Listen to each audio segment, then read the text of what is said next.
Come with me to a place where rivers flow ceaselessly, where tears from heaven constantly replenish the earth's thirst.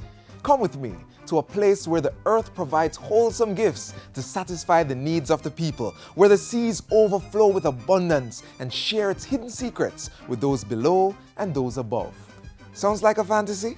Maybe it shouldn't, because in a number of ways, this is Jamaica, land we love, and in other ways, it is not. Hi, I'm Theodore Henry. Today we look at how our home is changing and the things we need to do to preserve its beauty. This is Jamaica Magazine.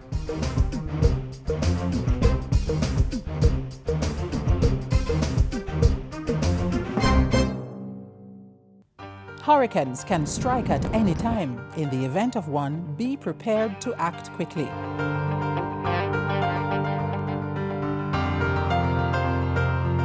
If a hurricane watch or warning has been issued, review your home disaster response plan.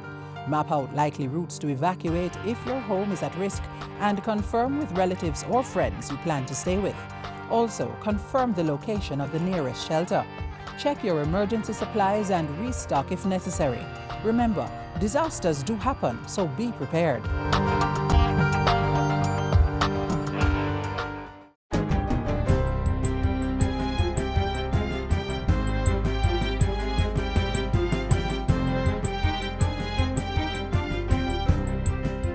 Good day, I'm Andrea Chisom and this is your JIS News for Wednesday, October 14.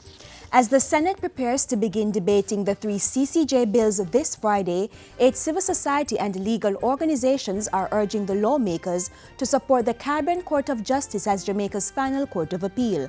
In a statement calling on other civil society groups and NGOs to support the effort, the organizations argued that their support has nothing to do with politics, but rather their considered examination of the court and its functions.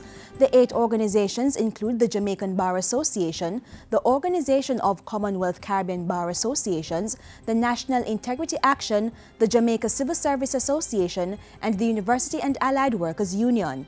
They insist that no referendum is needed given the decades of robust debate and consultation on the issue.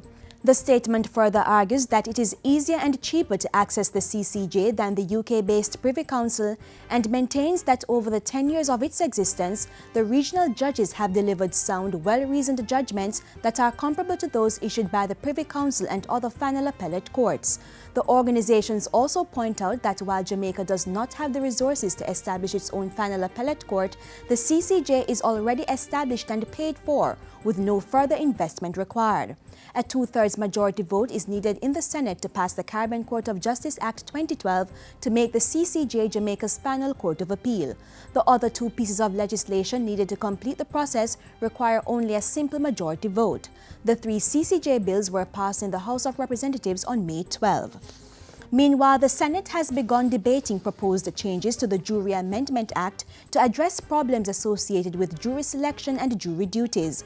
Justice Minister Senator Mark Golding says changes include the use of both tax registration numbers and the voters list to select a pool of jurors. There will also be an array of 7 jurors for all jury trials except for treason and murder cases where the death penalty may be imposed. In those cases, there will be 12 jurors. The rules governing peremptory or unappealable challenges to a juror will also be changed, and the stipend for jurors while serving in a trial will increase from $500 to $2,000 per day. An amendment to the Criminal Justice Administration Act to provide for a trial by judge alone where the prosecution and the defense so agree.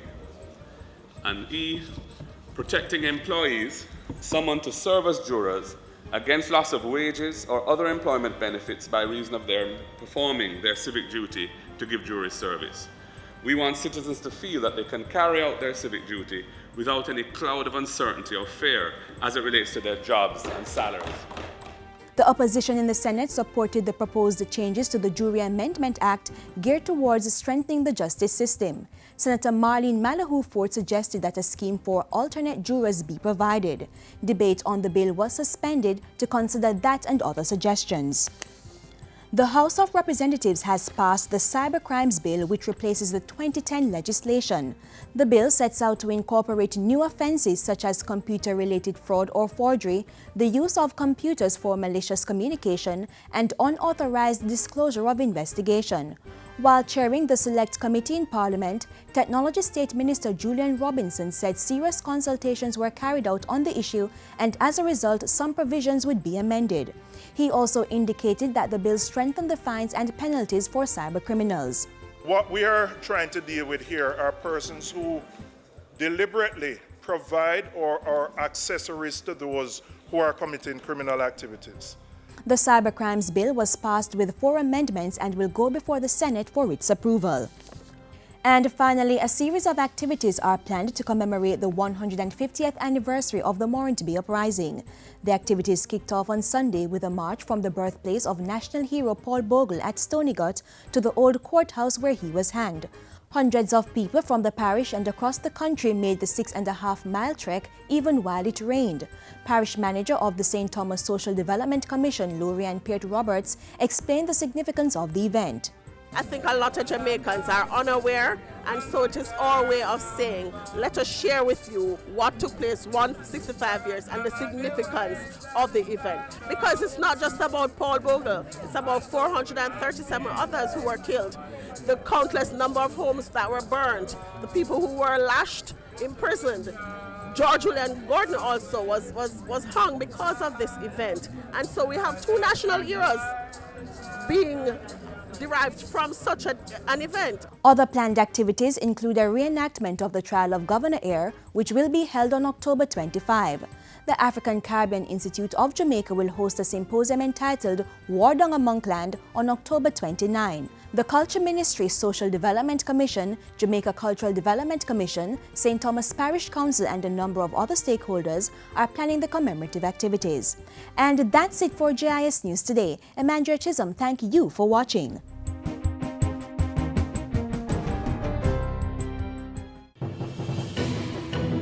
The JIS Heritage Essay Competition is here again. If you're a primary or preparatory school student aged 9 to 12, you may enter. Write an essay on the topic, A Day in the Life of My Favorite National Hero. Ensure your essay is 400 to 500 words. Include a title page and list of references, with JIS being one of the sources. And submit the essay using the application form on the JIS website, jis.gov.jm. Deadline is Saturday, October 31, 2015. So start writing your essay today! For more information, contact the Jamaica Information Service at 926-374026, extension 2137 or 2023, or email heritageessay@jis.gov.jm. How we live on a day-to-day basis is fueling the experience known as climate change. But there are things we can do to mitigate and adapt to these changes. Learn how the Inter-American Development Bank is strengthening climate change resilience through adaptation strategies.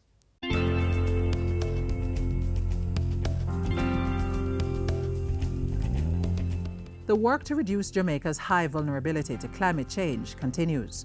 With the impacts of climate change being felt worldwide, it is those countries that are the least able to adapt to the associated impacts of climate change-related hazards that are likely to experience more severely the threats to economic growth, poverty, reduction, and sustainable development.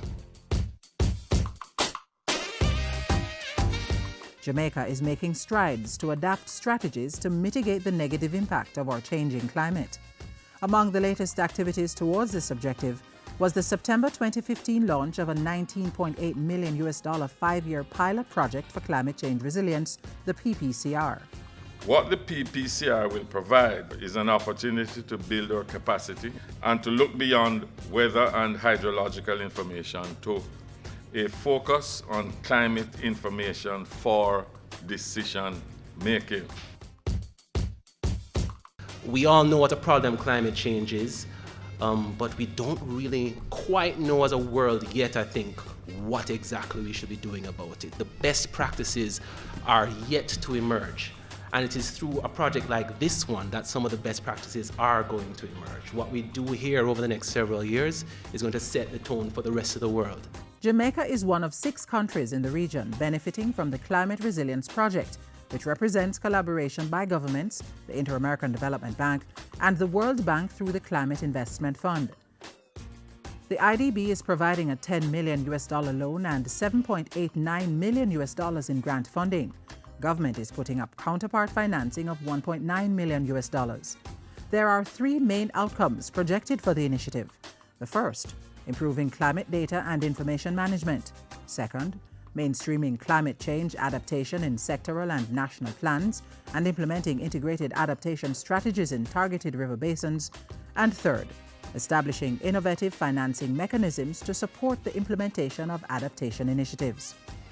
Through the PPCR, loan and grant financing will be available for adaptation initiatives within the public and private sectors. We are also expecting increased implementation of climate change resilience activities through micro, small, and medium-sized enterprises, as well as implementation of climate change resilience activities through NGOs and CBOs. In addition to strong financial support, a number of agencies and stakeholders will also get technical support for resilience building. An integral part of the program is the training of policymakers and all climate change focal point officers across ministries of government. That process started in February 2015.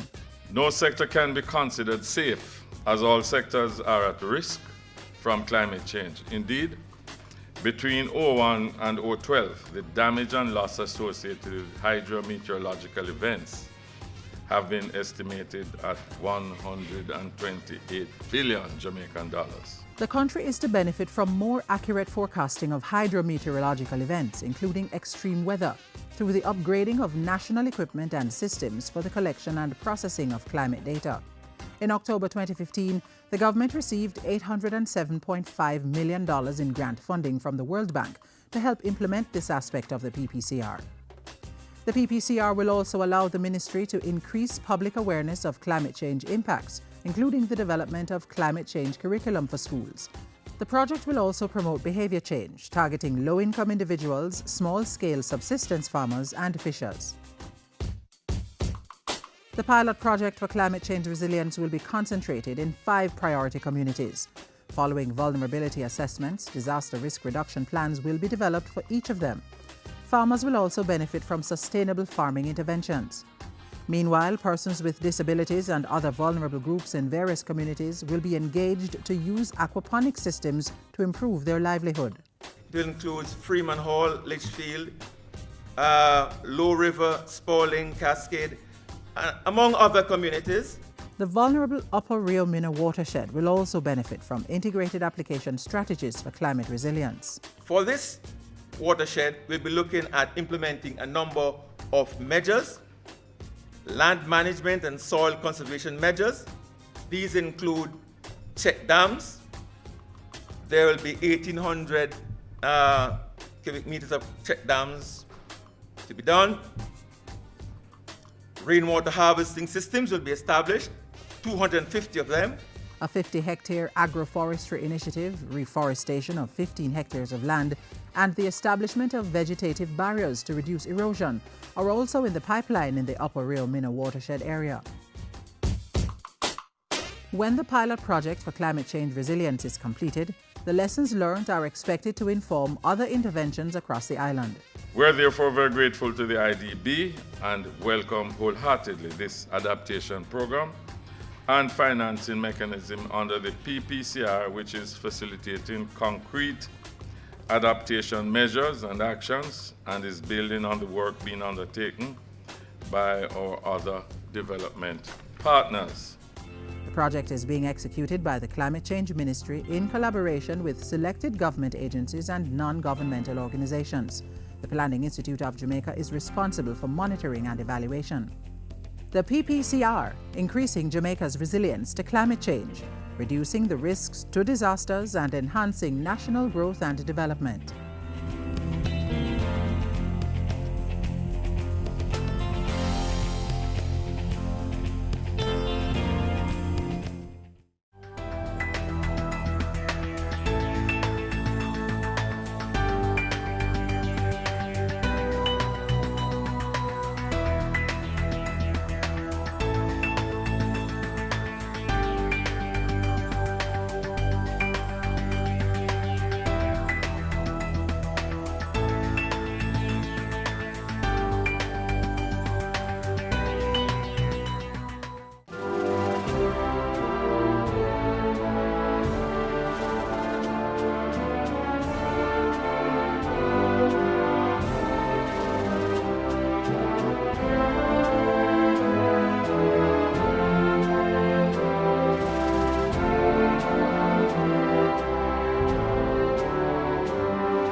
For us to be successful in tackling climate change, we have to put the good we know into practice. It can't stay up here.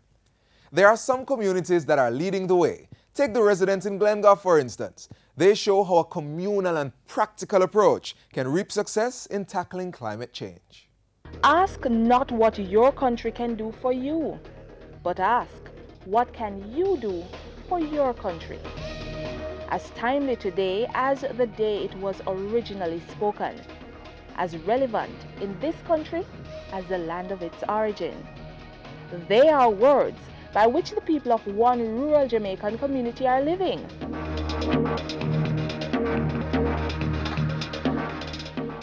The community of Glengoff, located in St. Catherine, is vulnerable to several environmental challenges.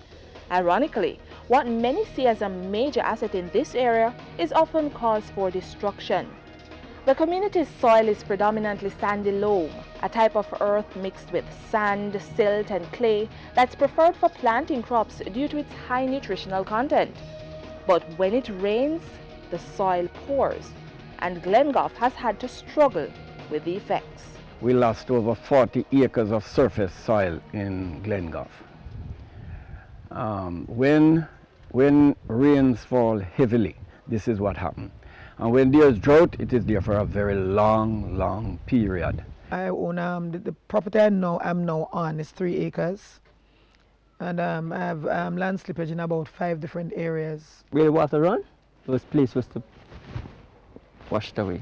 It will take all like the fruit trees them were there before, like the breadfruit trees, the cocoa trees, all those trees would go away. To further prevent loss, the community took action. We sought to see how we could control some of these conditions.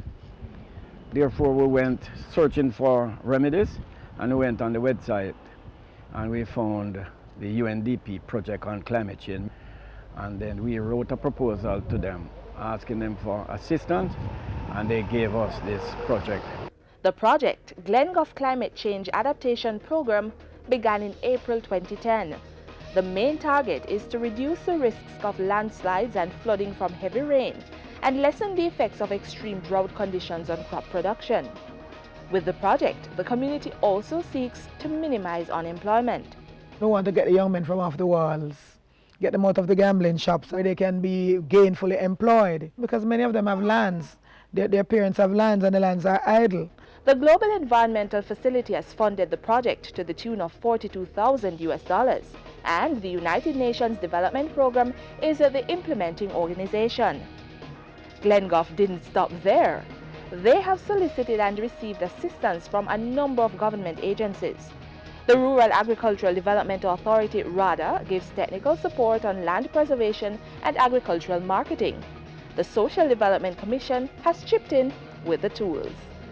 Since April 2010, 11,000 pineapple suckers have been planted, 2,500 fruit trees, and 2,000 lumber trees. The community is planting the crops as the main form of soil preservation. And so far, the success is coming to light. If you look at the river, right, especially up here, you'll find that it's a bit not as muddy as it used to be. Have that khaki look that you see down the bottom. You see the river that you saw down the bottom, that khaki looking thing, that is because of the soil eroding into the water.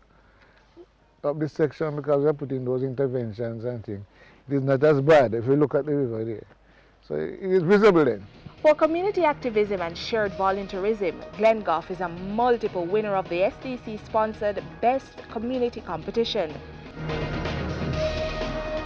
Remember to be the change.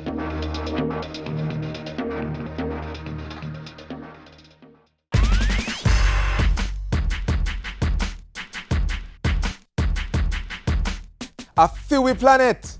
That is the call coming from Herbert Morrison Technical High School as they remind us that we need to take care of our environment. A Fewy Planet, come back who consume with care. Every little thing that we have around here, you see the wildlife, we need to protect that. Protect the Jamaican bob and our black-billed parrot. They set them endangered and them crying out for help. You man, bigger man, just jump out.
want some water with you, please. Water gone. But me need water for cook. So how me go wash? Let's weather the drought. Start conservation measures today. Check for leaks around your house. Opt for shorter showers over long baths. Reuse water to water plants and lawn. Watch the amount of water you and your family use. Try cooking methods that don't require much water. And if you have a vehicle, avoid washing it regularly. Remember, water is as important as the air we breathe. So conserve our water, conserve our life. The rains are here and many are rejoicing. But don't forget to be cautious, as flooding and landslides are huge possibilities during this period. By now, if you've been tuning into our programs, you know that we are in the hurricane season. And we've been singing the tune of preparation as key for preservation. Here's some more information you need to know about hurricanes and their categories.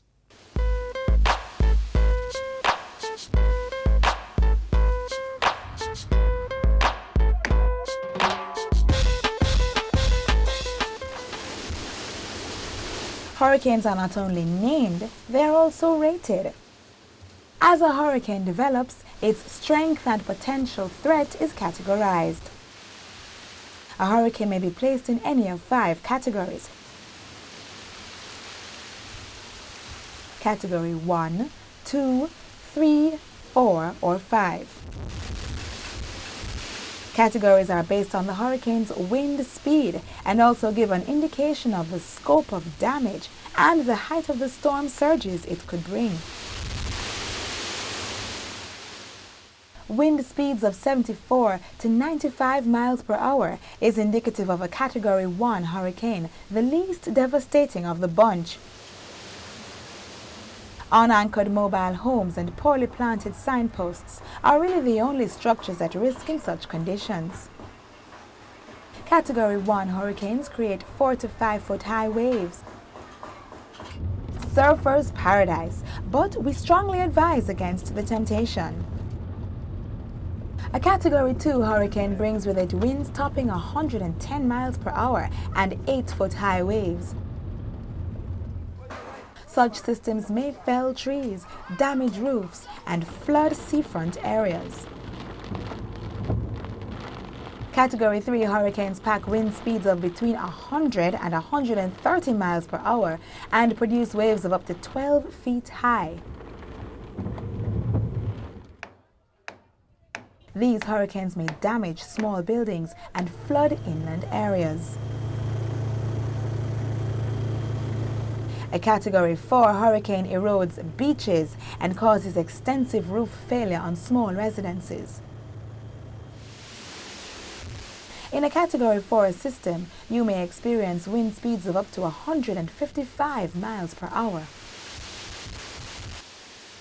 Category 5 hurricanes are the most devastating.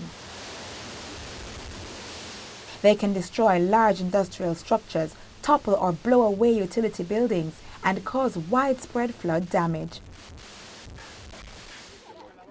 Massive evacuation is usually ordered in such instances. A hurricane may not necessarily remain in one category throughout its lifespan. It can either be upgraded or downgraded, even on more than one occasion. So always be prepared for the worst. Be on alert for a Category 5.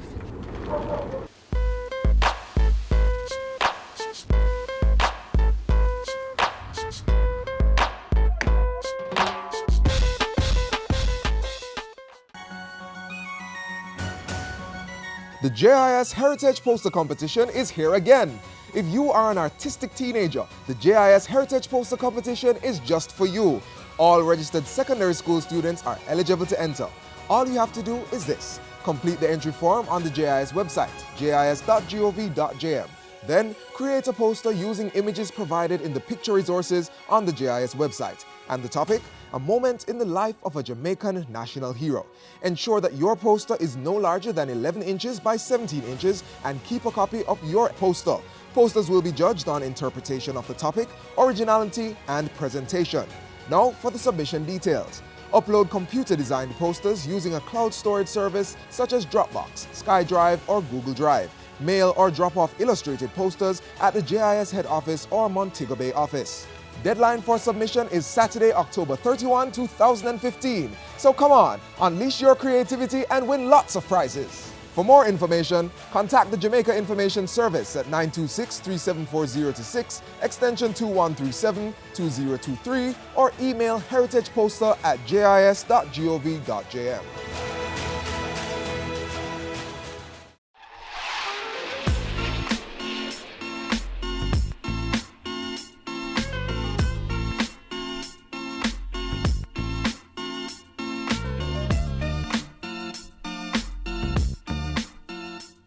The beauty and health of our country is in our hands. We need to learn how to adapt and mitigate against the potential impacts of climate change, and in that way, we will be at least one step ahead of the problem. That's where I leave you today on this edition of Jamaica Magazine. But we have not left you behind, as the JIS website and YouTube channel is up 24 hours, 7 days a week. And we are waiting to hear from you. So make use of our Twitter and our Facebook page. And of course, don't forget that you can download the JIS News app for your smartphone from the Google Play Store. I'm Theodore Henry. Do something every day to preserve our island home. Blessings.